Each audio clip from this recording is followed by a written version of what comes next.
छत्तीसगढ़ के नारायणपुर से इस वक्त एक बड़ी खबर आ रही है। नारायणपुर में नक्सलियों ने एक बार फिर कायराना करतूत की है। जी हां, यहां आईडी ब्लास्ट की चपेट में आने से एक जवान शहीद हो गया है, जबकि एक अन्य बुरी तरह जख्मी हो गया। घायल जवान को उपचार के लिए जिला अस्पताल में भर्ती कराया गया है। मृतक का नाम एएसआई राजेंद्र सिंह बताया जा रहा है। घायल जवान का नाम बुराडे महेश बताया जा रहा है। दोनों ही जवान 53वीं बटालियन के बताए जा रहे हैं। यह मामला सोनपुर थाने का है, जहां नक्सलियों ने वारदात को अंजाम दिया है। बताया जाता है कि पार्टी जब रोड ओपनिंग के लिए निकली थी तभी यह हादसा हो गया। ये सोनपुर के आगे की घटना है। सोनपुर में आईडी 3 बटालियन एक कंपनी पोस्टेड है।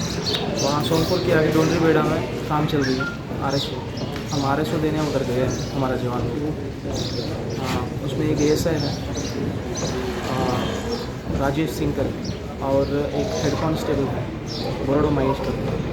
वो लोग जब RSO कर रहे थे, एक प्रेजर आईडी फटा है, उसकी वजह से एक अपना ASI का शहीद हो गया और एक हेड कांस्टेबल घायल।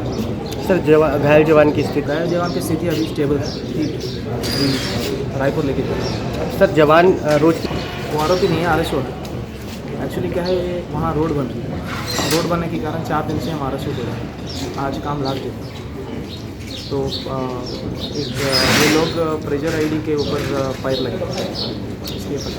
तो सर, इलाके की डिमाइनिंग डेली कर रहे हैं। फोर्स जाने से पहले डिमाइनिंग करते हैं, लेकिन एरिया बहुत बड़ा है, इसलिए कुछ पैचेस बचा रहता है।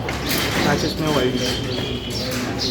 नारायणपुर से आकाश राजपूत की ये रिपोर्ट।